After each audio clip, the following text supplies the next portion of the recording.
What's up, bros? We are here with Robert Slater and Kostas Karanikolas from Redshift.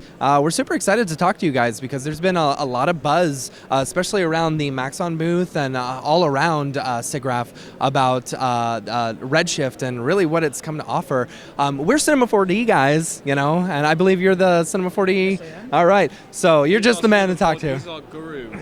he's the guru. Apparently, yes. Forget about me. Ask Kostas. Yeah. Well, let's start off with the simple questions. For those out there who don't know about Redshift, kind of give a little rundown about what Redshift is, what it does, and kind of some of its features. Okay. So Redshift is a final frame renderer. So that means we have like similar features to like Arnold and V-Ray. It's a biased renderer, but unlike Arnold and V-Ray, we actually use GPUs to do all the tracing, shading, texturing. So consequently, we're about 5 to 10 times faster, with the same quality, if not better. Mm-hmm. I have noticed like this the speed with Redshift, especially in comparison, because we're a GPU-based renderer, studio, and the speeds are just incredible when you're comparing it to anything else, any other unbiased or biased render engine, right? Yeah, biased, and so that's another thing that I love about it is that you can do light exclusions that you can't with some of these other render ones. You know, We do trace sets. That's something that we actually added very recently. I guess we want to talk about 2.5. yeah. Let's talk about 2.5. So we just brought out Redshift 2.5. So this brings like a few new features and some general sort of visual improvements.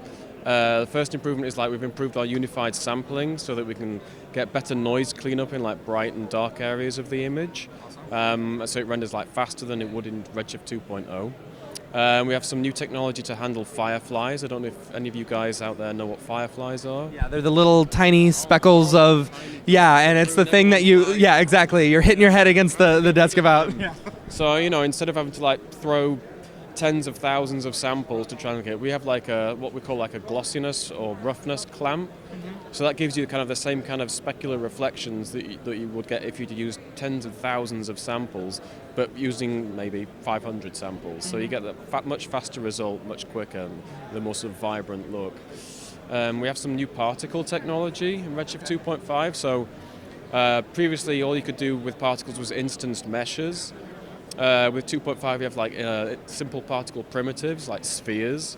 So these are great for really small details like dust and grain and things. You can have like hundreds of millions of these guys, and they use very little memory and they render very, very fast. And I don't know if your audience knows what out-of-core rendering is.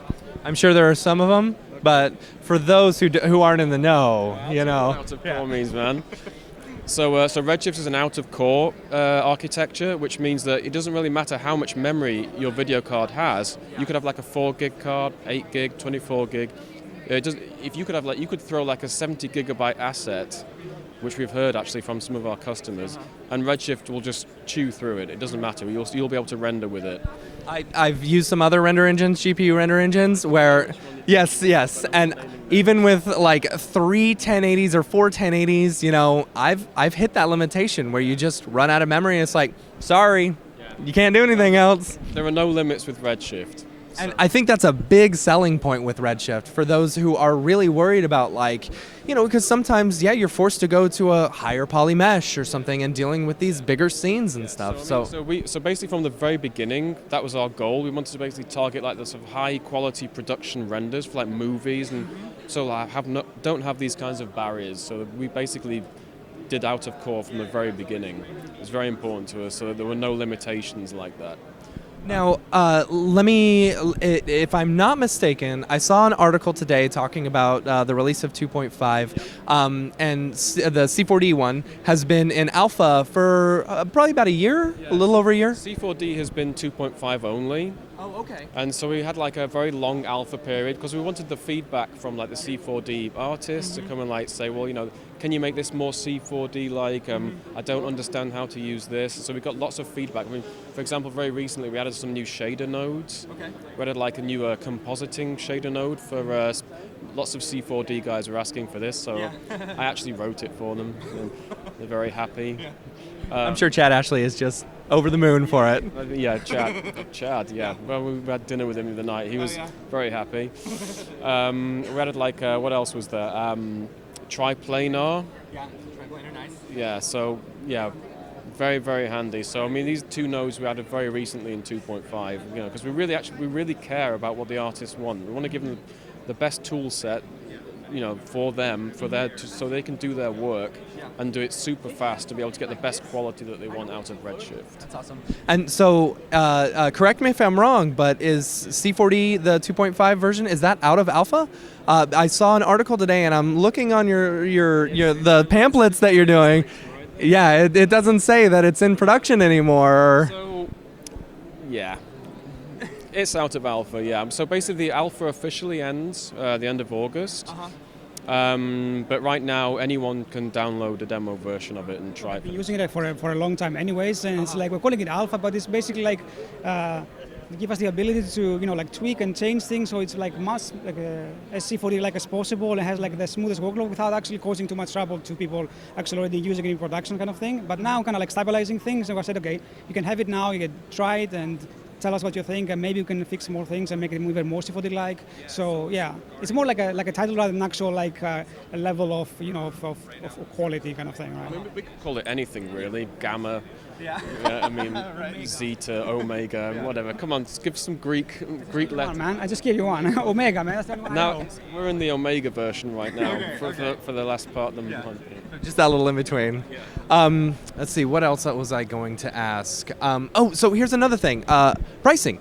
You guys are relatively inexpensive for a render engine. And correct me if I'm wrong, but if you pay for one, if you pay for Redshift, you basically get the render engine with every other. So basically, what you pay for is the core renderer core, and that's basically per machine. So you can have as many GPUs as you want to throw in that machine. We support up to 8 at once, which is a pretty beefy machine. I think not many people actually have that. Some render farms do that. But the plugins themselves, like for Cinema, Houdini, Maya, 3D Studio Max, they're all free. Essentially, that's how it works. Yeah.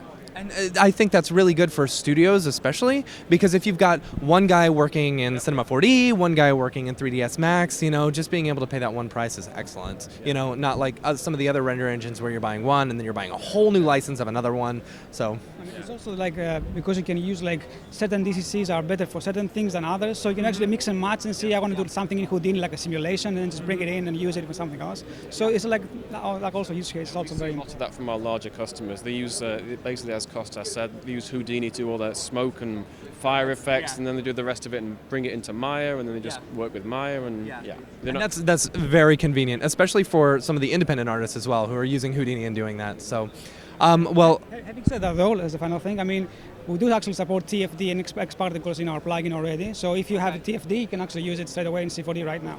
That's awesome. That's very awesome. Anything else you guys want to add? Give it a try. Yeah. I have used it and I really like it. Like it is, I have a feeling, at the end of the month we're going to be moving, we're going to be going full Redshift because we like what you guys have produced, and it's funny. So I rendered out like probably a little logo animation a few months ago, and I've been on the alpha for a while, and I rendered it in another GPU render engine. You guys probably know what I'm talking about. And I sent it over to my business partner. I said, hey, which one do you think was Redshift and which one do you think was the other one? And which one looks the best? The one that he pointed out looked the best was the Redshift one. Yeah. So congratulations, guys, on all the release and all the success. And I think we're going to see some awesome things from you guys. Yeah, so enjoy Siggraph. Yes, Absolutely. Yeah. So stick around, some more videos coming up with Prograph and iDesign and the Redshift crew. Thank you, guys.